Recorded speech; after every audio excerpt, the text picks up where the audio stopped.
Sebelum Majapahit berjaya, sebelum Singhasari ditakuti, Jawa Timur telah lebih dulu mengenal sebuah kerajaan. Sebuah nama yang nyaris tenggelam oleh waktu, Kanjuruhan. Jika kamu mencintai kisah sejarah Nusantara yang jarang diceritakan, kisah kerajaan yang terlupakan namun penuh makna, jangan lupa subscribe, karena sejarah bukan sekedar masa lalu. Ia adalah identitas kita hari ini. Di balik aliran sungai berantas yang tenang, di antara kabut pagi Malang kuno, pernah berdiri sebuah kerajaan kecil yang menjadi fondasi peradaban Jawa Timur. Tak megah seperti Majapahit, tak meninggalkan candi raksasa. Namun denyut hidupnya masih bergetar melalui satu prasasti tua, Prasasti Dinoyo, tahun 760 Masehi. Inilah kisah kerajaan Kanjuruhan. Jauh sebelum nama Jawa Timur dikenal, sebelum peta-peta digambar dan batas wilayah ditentukan, ada sebuah lembah sunyi yang dipeluk oleh alam. Di sanalah Kanjuruhan lahir. Lembah itu dikelilingi gunung-gunung yang berdiri seperti penjaga abadi. Gunung Arjuno dan Welirang menghembuskan kesuburan, sementara aliran sungai berantas mengalir pelan, memberi kehidupan tanpa pernah meminta balasan. Tanahnya hitam dan subur, mudah ditanami, mudah dicintai. Alam seolah berbisik kepada manusia, tinggallah di sini, bangunlah hidupmu di tempat ini. Masyarakat awal Kanjuruhan tidak datang sebagai penakluk, mereka datang sebagai penjaga keseimbangan. Mereka menanam padi mengikuti musim, membangun pemukiman tanpa melukai alam, dan belajar membaca tanda-tanda langit. Hujan bukan sekadar air, angin bukan sekadar hembusan, gunung bukan sekadar batu. Semua memiliki roh, semua patut dihormati. Inilah sebabnya Kanjuruhan tidak lahir dari ambisi, melainkan dari keselarasan. Di tanah ini kekuasaan tidak dibangun di atas ketakutan, melainkan di atas kepercayaan bahwa manusia hanyalah bagian kecil dari tatanan semesta yang lebih besar. Dan ketika sebuah kerajaan lahir dari rasa hormat pada alam, ia tidak tumbuh menjadi rakus, melainkan bijaksana. Kanjuruhan adalah kerajaan yang dipilih oleh alam, bukan dipaksakan oleh manusia. Di banyak kerajaan kuno, raja berlomba melawan waktu. Mereka mendirikan bangunan raksasa, mengukir nama sendiri di batu dan langit, seolah takut dilupakan oleh masa depan. Namun di Kanjuruhan, lahir seorang raja yang memilih jalan berbeda. Namanya Gajayana. Ia tidak dikenal sebagai penakluk wilayah, tidak tercatat memimpin perang besar, dan tidak meninggalkan kisah pertumpahan darah. Justru disitulah kebesarannya. Gajayana memerintah bukan dari singgasana yang tinggi, melainkan dari kedekatan dengan rakyatnya. Ia memahami bahwa kekuasaan bukan tentang seberapa jauh wilayah dikuasai, melainkan seberapa tenang rakyat bisa tidur di malam hari. Ia menjaga hukum agar tetap adil, menjaga upacara agar tetap suci, dan menjaga keseimbangan antara manusia, alam, dan dewa. Dalam masa pemerintahannya, Kanjuruhan menjadi ruang aman, tempat petani menanam tanpa rasa takut, tempat doa dipanjatkan tanpa paksaan, dan tempat perbedaan hidup berdampingan.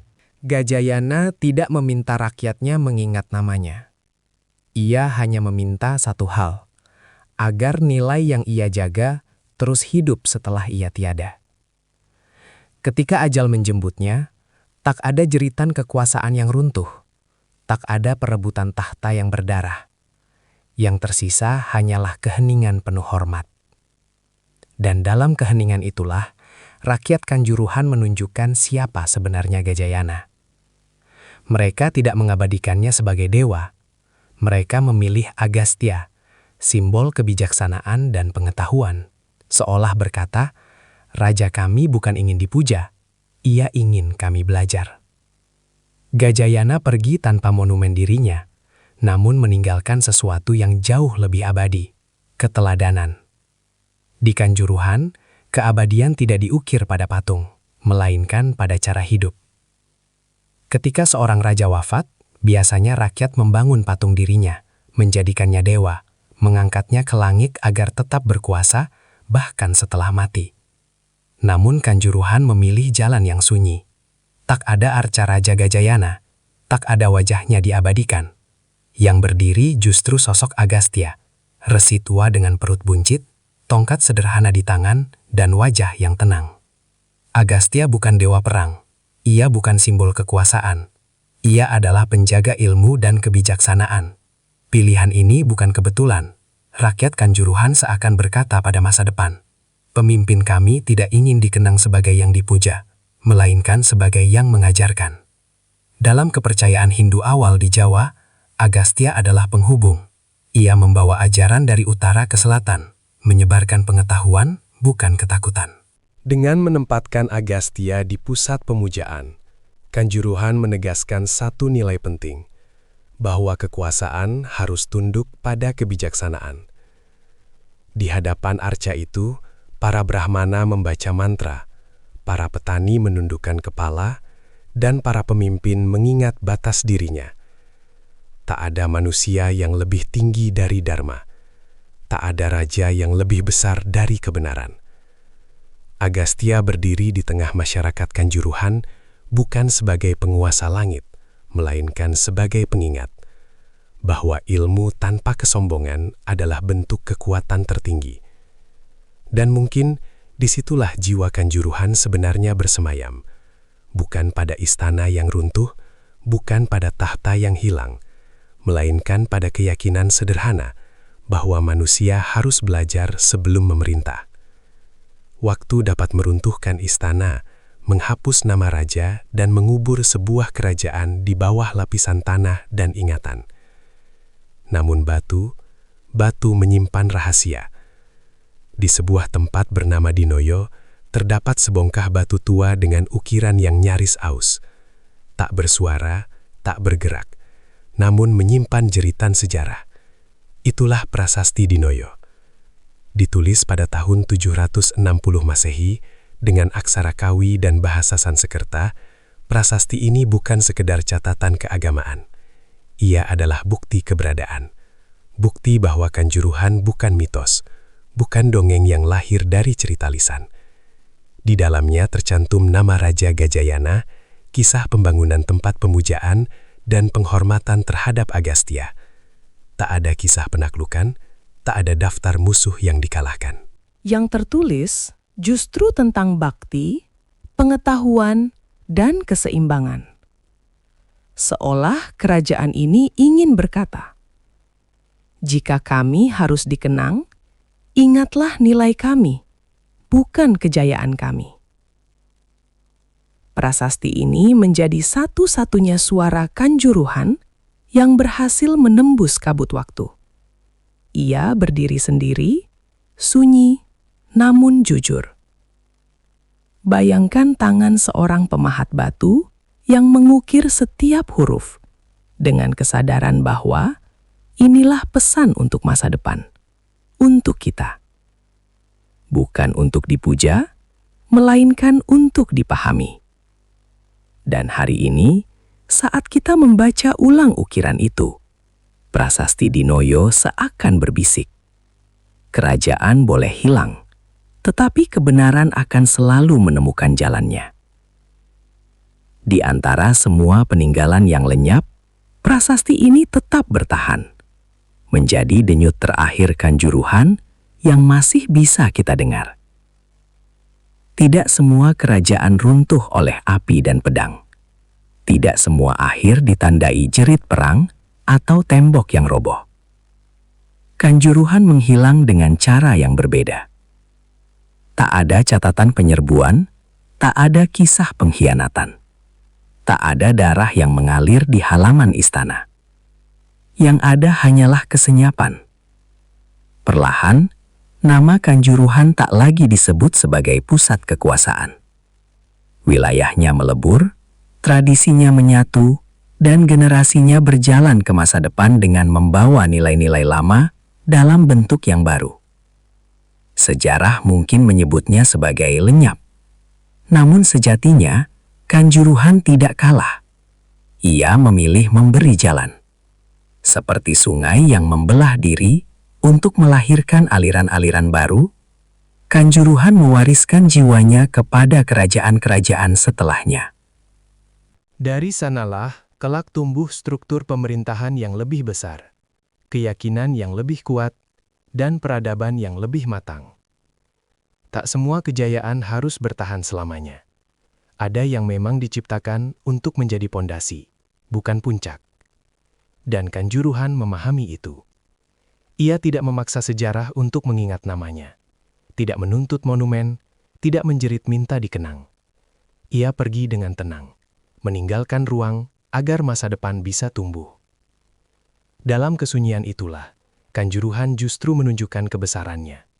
Karena hanya kerajaan yang benar-benar kuat yang mampu menghilang tanpa menghancurkan apapun. Tidak semua warisan dapat disentuh. Tidak semua peninggalan bisa digali dari tanah atau dipamerkan di museum. Sebagian warisan hidup di dalam cara manusia berpikir, memerintah, dan memaknai kehidupan. Begitulah warisan Kanjuruhan. Kerajaan ini mungkin tidak meninggalkan candi raksasa, namun ia meninggalkan pola. Cara membangun kekuasaan tanpa kekerasan, cara menyatukan kepercayaan dengan kebijaksanaan, dan cara memerintah tanpa melupakan manusia. Struktur pemerintahan yang tertib, hubungan raja dan rakyat yang dekat, serta penghormatan terhadap hukum dan dharma, menjadi benih yang kelak tumbuh di kerajaan-kerajaan besar setelahnya. Singhasari dan Majapahit mungkin berdiri dengan kejayaan yang gemilang, namun akarnya menjalar hingga ke tanah sunyi Kanjuruhan. Bahkan dalam praktik keagamaan, Kanjuruhan meninggalkan jejak halus, perpaduan antara ajaran Hindu dan kearifan lokal Jawa. Sebuah jalan tengah, tidak memaksa, tidak menghapus, melainkan menyelaraskan. Warisan ini mengajarkan bahwa peradaban tidak selalu lahir dari konflik, melainkan dari kematangan nilai. Hari ini, ketika kita berjalan di Tanah Malang, melihat sawah, sungai, dan desa-desa tua, kita mungkin tidak menyadari bahwa langkah kita menapak jejak yang sangat panjang. Jejak orang-orang Kanjuruhan yang memilih hidup selaras, memimpin dengan bijak, dan meninggalkan masa depan tanpa merusaknya. Mereka tidak mewariskan kejayaan untuk dibanggakan, melainkan kebijaksanaan untuk diteruskan. Dan barangkali, itulah warisan paling berharga yang bisa ditinggalkan sebuah kerajaan. Waktu terus berjalan. Nama-nama besar bergema, sementara yang sunyi perlahan dilupakan. Begitu pula Kanjuruhan. Hari ini, banyak orang mengenal wilayah ini tanpa pernah tahu bahwa disinilah sejarah Jawa Timur bermula. Bahwa tanah yang mereka pijak pernah menjadi saksi lahirnya sebuah kerajaan yang memilih kebijaksanaan ketimbang kemegahan. Ingatan manusia sering memilih apa yang paling keras bersuara. Padahal, sejarah tidak selalu berteriak. Sebagian hanya berbisik, menunggu untuk didengarkan kembali. Kanjuruhan adalah bisikan itu. Ia tidak meninggalkan kemegahan untuk membuat kita kagum, melainkan pertanyaan untuk membuat kita merenung. Apakah kita membangun hari ini dengan kebijaksanaan, atau sekedar mengejar kejayaan sesaat? Dalam dunia yang serba cepat, kita sering lupa bahwa peradaban besar lahir dari kesabaran, keselarasan, Dan rasa hormat. Nilai-nilai yang pernah hidup di Kanjuruhan. Mengingat Kanjuruhan bukan sekedar mengenang masa lalu. Ia adalah upaya mengembalikan arah, bahwa kekuasaan seharusnya melayani, bahwa ilmu lebih tinggi dari ambisi, dan bahwa manusia adalah bagian dari alam, bukan penguasanya. Selama kisah ini masih diceritakan, selama ada yang mau mendember, Kanjuruhan tidak benar-benar hilang. Ia hidup dalam ingatan, dalam nilai, dan dalam kesadaran kita hari ini. Dan mungkin itulah tugas kita sekarang, menjadi penjaga ingatan agar sejarah tidak kembali sunyi.